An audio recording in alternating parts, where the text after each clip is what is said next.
Good morning student. मैं Ramesh Kumar, geography lecturer, SMD Vidya Mandir की online क्लासों में आप सभी का हार्दिक अभिनंदन करता हूं। आज हम 11th क्लास जियोग्राफी के अध्याय 3 पृथ्वी की आंतरिक संरचना का अध्ययन करेंगे। इस आज की क्लास में हम इस अध्याय के प्रमुख बिंदु भूकंप का अध्ययन कर रहे थे। आज हम भूकंपों के प्रमुख प्रकारों का अध्ययन करेंगे कि किस भूकंपों के कितने प्रकार होते हैं और इन प्रकारों की क्या विशेषताएं होती है। सबसे पहले विवर्तनिक भूकंप। सबसे पहले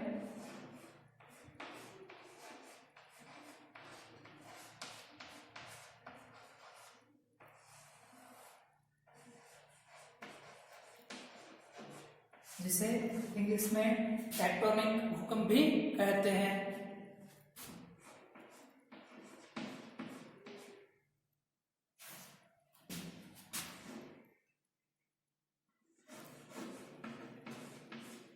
जिसे इंग्लिश में टेक्टोनिक भूकंप भी कहते हैं।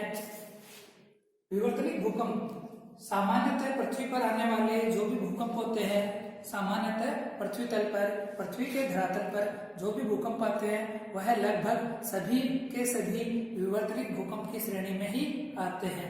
ये इस प्रकार के जो भूकंप है वह कब आते हैं? इस प्रकार के भूकंप कब आते हैं?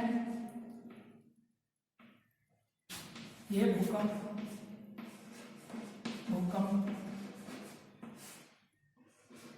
भ्रंश तल से चट्टानों के भ्रंश तल से चट्टानों के खिसकने से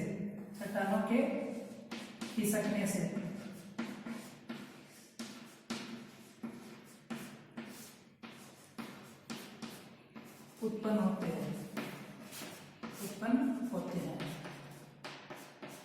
पृथ्वी पर आने वाले लगभग भूकंप जो होते हैं विवर्तनिक प्रकार के भूकंप ही होते हैं। और ये वाले जो भूकंप है किस प्रकार से उत्पन्न होते हैं? जब भ्रंश तल से चट्टानें खिसक जाती है तो उनके खिसकने से इस प्रकार के भूकंप उत्पन्न होते हैं। भ्रंश तल से तात्पर्य है हमने पृथ्वी पर, हमारी जो पृथ्वी है अलग अलग प्लेटों से निर्मित है। तो अलग अलग प्लेटों से निर्मित है। जैसे ये वाले प्लेट है या ये वाले प्लेट है, ये प्लेट है। अब इस प्लेट में या पृथ्वी के धरातल पर कहीं पर भी कोई गहरी दरार है तो इस गहरी दरार से कई बार चट्टानें खिसक कर नीचे की तरफ चली जाती है। चट्टानें खिसक कर नीचे की तरफ चली जाती है। तो इस प्रकार की जो भ्रंश तल है, जहां पर भी दरार होगी, गहरी दरार, वह भ्रंश तल कहलाता है। और इस भ्रंश का जो तल है, इस तल से कोई चट्टान खिसक जाती है नीचे की तरफ, तो इसकी वजह से चट्टानों में जो कंपन होता है वह विवर्तनिक प्रकार का भूकंप कहलाता है, टेक्टोनिक प्रकार का भूकंप कहलाता है। इसके बाद दूसरा प्रकार आता है ज्वालामुखी जन्य भूकंप। ज्वालामुखी जन्य भूकंप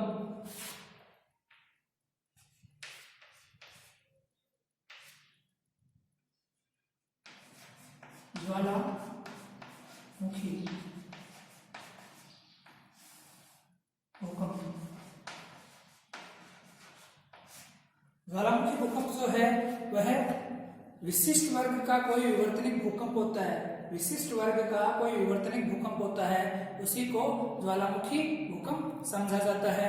और अधिकांश जो भी ज्वालामुखी भूकंप होते हैं वह सक्रिय ज्वालामुखी क्षेत्र जो होता है उसी क्षेत्र में आता है।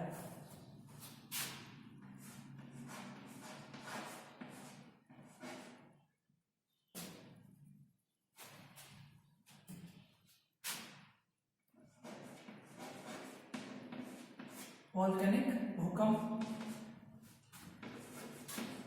विशिष्ट प्रकार के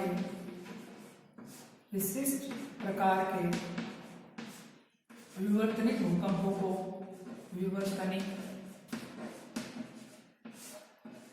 को विशिष्ट प्रकार के विवर्तनिक भूकंपों को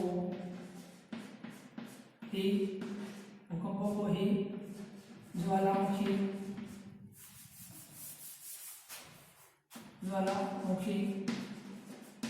भूकंप कहते हैं। ज्वालामुखी भूकंप की श्रेणी में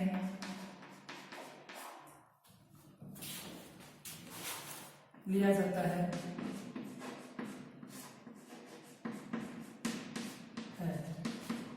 ये भूकंप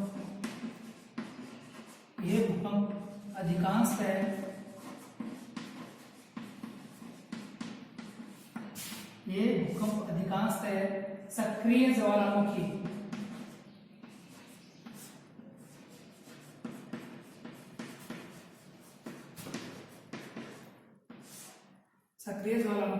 क्षेत्रों में आते हैं।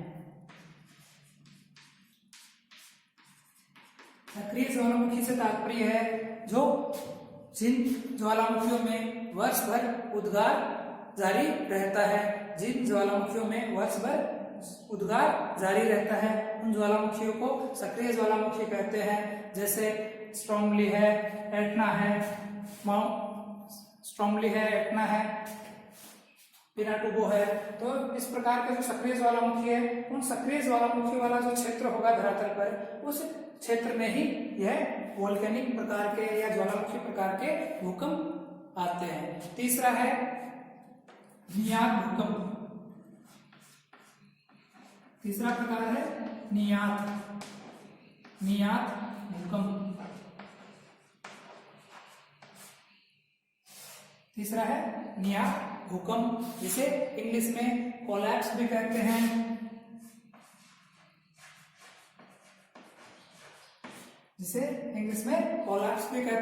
इस प्रकार के जो भूकंप है वह खनन क्षेत्रों में, जहां पर खनन कार्य अधिक होता है, उन खनन कार्यों वाले क्षेत्रों में इस प्रकार के भूकंप के झटके महसूस किए जाते हैं। क्योंकि खनन जो क्षेत्र है, खनन क्षेत्रों में से भूमि से जब भी धातु या अन्य प्रकार का पदार्थ निकाल लिया जाता है तो खनन क्षेत्र गुफा के जैसे हो जाता है। और कई बार इन खनन क्षेत्रों की जो छत है, इन भूमिगत खनन क्षेत्रों की जो छत है वह ढह जाती है और उसके ढह जाने से हल्के झटके महसूस होते हैं। इस प्रकार के भूकंप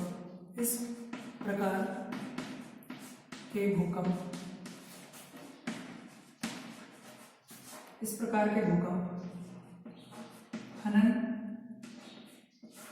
क्षेत्रों में आते हैं।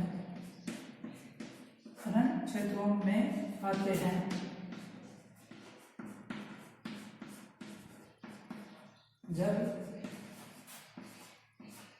भूमिगत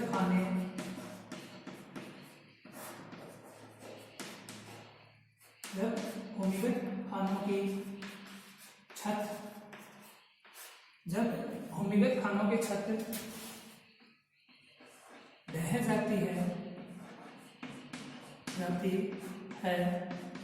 तो इन क्षेत्रों में हल्के भूकंप के झटके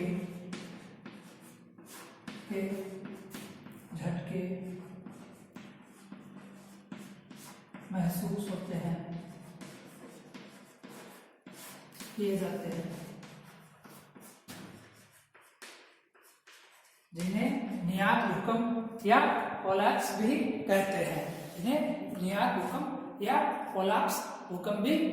हैं।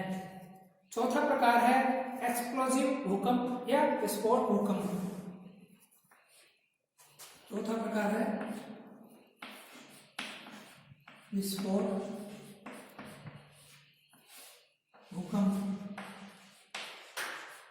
विस्फोट भूकंप या इंग्लिश में इन्हें एक्सप्लोजिव भूकंप भी कहते हैं। इस प्रकार के भूकंप कब आते हैं? जब भी कभी कभार हम जब किसी परमाणु या रासायनिक हथियार, परमाणु या रासायनिक मिसाइल है, बम है, इनका परीक्षण करते हैं भूमिगत क्षेत्र में, इन रासायनिक हथियारों या परमाणुीय हथियारों का हम परीक्षण करते हैं, तो इनके परीक्षण के कारण भूमि में कई स्थानों पर कंपन महसूस किए जाते हैं। तो इस प्रकार के जो भूकंप होते हैं, इस प्रकार के जो झटके होते हैं, वह एक्सप्लोजन के कारण हुए हैं, एक्सप्लोजन के कारण हुए, विस्फोट के कारण हुए हैं। तो इस कारण से इस प्रकार के भूकंपों को एक्सप्लोजिव भूकंप या विस्फोट भूकंप कहते हैं।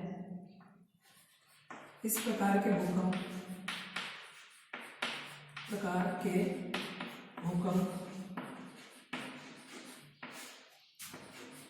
परमाणु या रासायनिक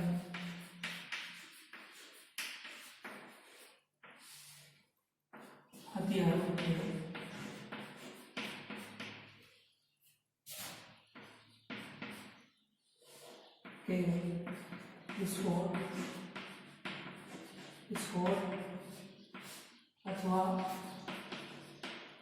विस्फोट अथवा परीक्षण, इस प्रकार के भूकंप जो है परमाणु या रासायनिक हथियारों के विस्फोट अथवा उनके परीक्षण के दौरान भूमि में कंपन उत्पन्न करते हैं। कंपन उत्पन्न होने से आते हैं।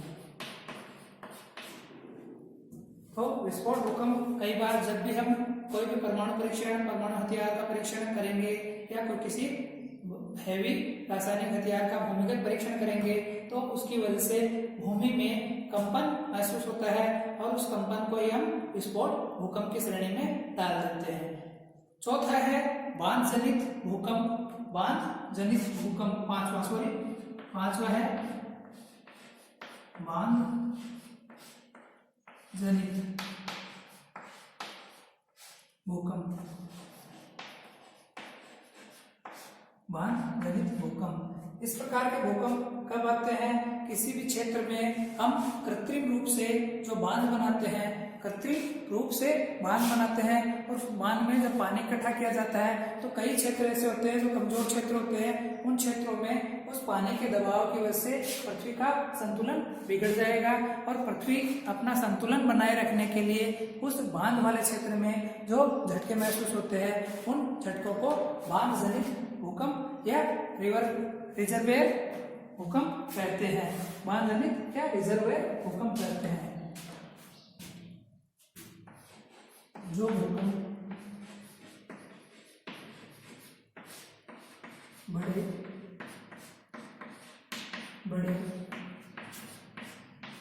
बांध क्षेत्रों में आते हैं, उन्हें बांध जनित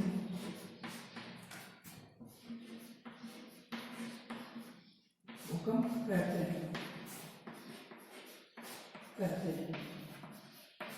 बांध जनित भूकंप कहते हैं।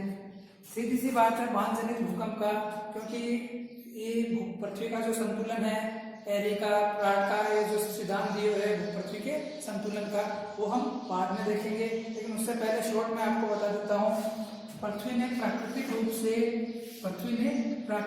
से अपने भूभाग का, अपने धरातल का संतुलन बनाए रखा है। अपने संतुलन बनाए रखने के लिए पृथ्वी ने किसी भूभाग पर बड़े बड़े पर्वतों का निर्माण किया है, किसी भूभाग के ऊपर गहरे गर्तों का निर्माण है पृथ्वी पर, और किसी स्थान पर मैदान है। यह पृथ्वी का आंतरिक स्वयं का बनाया हुआ एक संतुलन है, बैलेंस है। जब तक यह प्राकृतिक रूप में यह बैलेंस बना रहता है तो पृथ्वी संतुलित अवस्था में रहती है।